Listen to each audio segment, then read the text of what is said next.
الحمد لله رب العالمين والصلاة والسلام على أشرف المرسلين وعلى آله وصحبه أجمعين ثم أما بعد.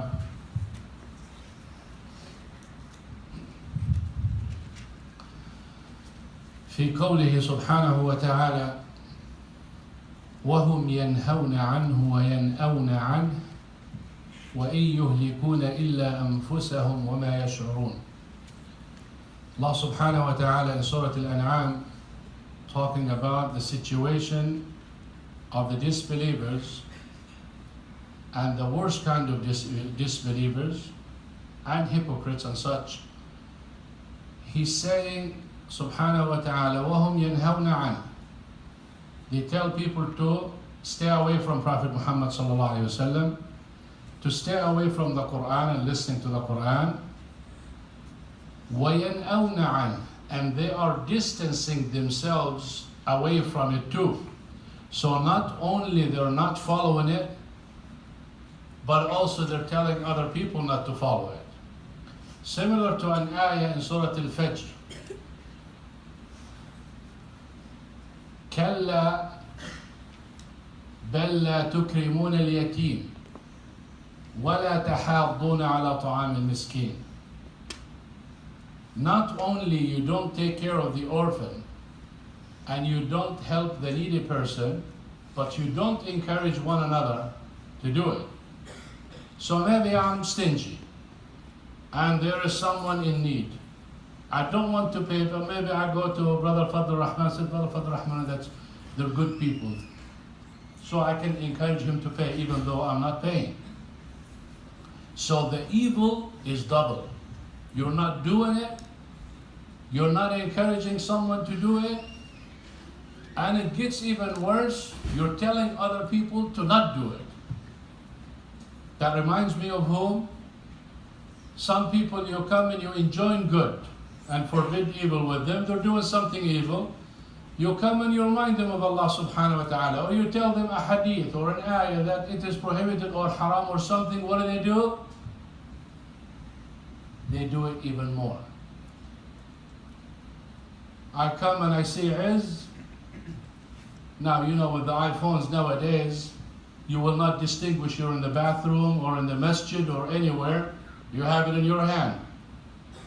Therefore, some people who want to ignore the fact music should be under your foot, but at least they will not do it in the masjid, or they will not do it in the school, or they will not do it in places where Allah Subhanahu wa Ta'ala's name is celebrated. No, you have the phone with your hand. So I might come and tell Izz, you know, music is haram. You should not be playing music or listening to music. I don't have power over him. So Izz will jam it. Just click the voice louder because, mashallah, it's like, who are you to tell me? This is what we call challenging Allah Subhanahu wa Ta'ala. Even if you're right, or there is a possibility that you're right, someone reminding you of Allah Subhanahu wa Ta'ala and telling you Allah Subhanahu wa Ta'ala doesn't like this act, and you come and react like that.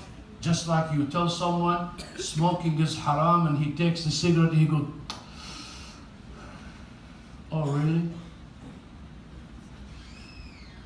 Now this person, you expect him to get punished like a person who really smokes and try to stay away and not do it in front of people? No, it's not the same. The second one is expecting a strike, a major one. Because this is not only publicizing it, but also proud of it. It's like saying, so what? Allah Subhanahu wa Ta'ala doesn't like it, but I like it. Boom. You think there are these people don't exist? They do. Some of them are here. Allah. Wallah ya Shaykh, some are here. I'm laughing or smiling, an ironic smile. It's the difference. When you see the teeth of a lion They're not smiling. Right? He wants to munch. So don't call that. Well, you know Allah Subhanah wa Ta'ala in Surah Al-Isra.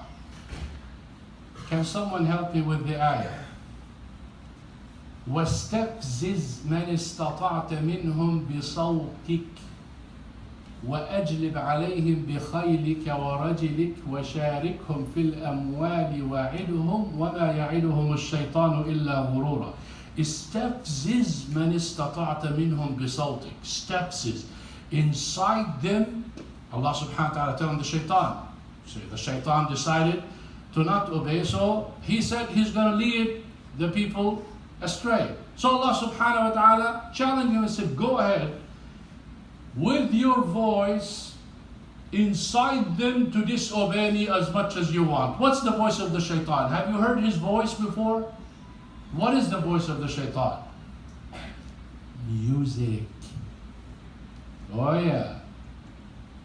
That's what Imam al-Qurtubi said. There is no voice for the shaitan except music.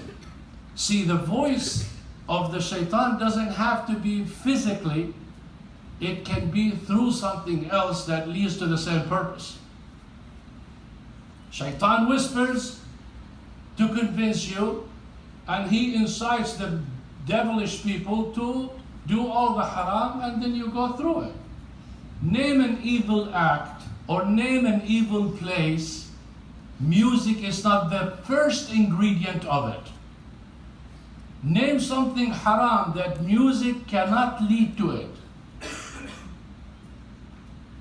Go ahead, give me something haram that music doesn't lead to. Music is not really, I'm talking major sins. I'm not talking small sins, major sin. Give me a major sin that music has nothing to do with it. And I will tell you music is halal, go ahead. First thing they do when they build a bar or open a bar, what do? Make sure that the music is number one there, with the best speakers, with the best DJ, with the best, everything is the best. Why? Because it incites you to do everything evil. Show me someone really involved in haram doesn't listen to music. It's impossible. Why? Why the four great Imams? Haram. Why? لا يفعله إلا الفساق. Deviant people or disobedient people are the one who does it. It grows hypocrisy in the heart, and it helps you become a hypocrite. Today is not really, my point is not really to tell you it's haram or halal. Today is the point for those people who challenge Allah Subhanahu wa Ta'ala. Just like someone standing here trying to enjoin good and forbid evil, saying, oh guys, be quiet, let's pray. We're praying, or someone's praying, and then another one would step up and say, how come you're not praying? Why don't you pray? Wow.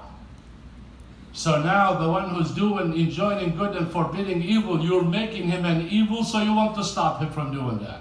That's what indirect message is. It's like be quiet and pray. It's like don't enjoin good and forbid evil. Sometimes we do things without thinking, but you're accounted for it. And sometimes we do things intentionally, we want to put down the good people. Because subhanAllah, when you feel yourself less than another person, you try to attack him. So you elevate yourself. But believe me, putting people down would never elevate a person. It puts you even lower than that person. That's why Allah Subhanahu wa Ta'ala always commands us to be good and better than the other people. So I want to warn you, don't challenge Allah Subhanahu wa Ta'ala. Don't. It's very dangerous and risky. and something that a believer with this much would at least hide.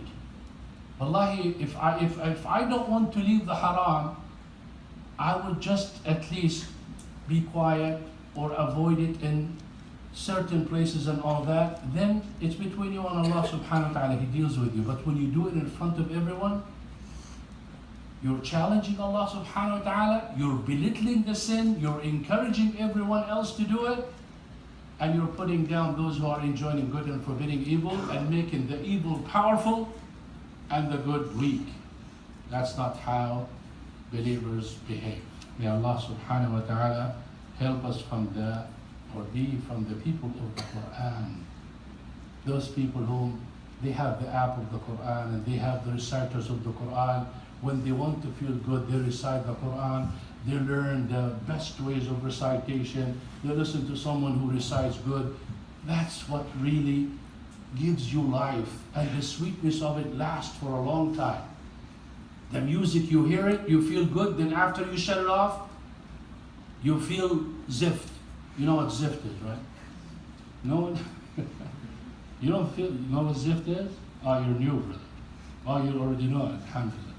Zift is really, there's no English word for it. So what do? You go for more music. Just like drugs, exactly. Addicted. You listen to the song, you want something more. You want something different. You want something louder, something softer, something... Is it halal to listen to classical? Habibi. Classical. سبحانك اللهم وبحمدك نشهد أن لا إله إلا أنت نستغفرك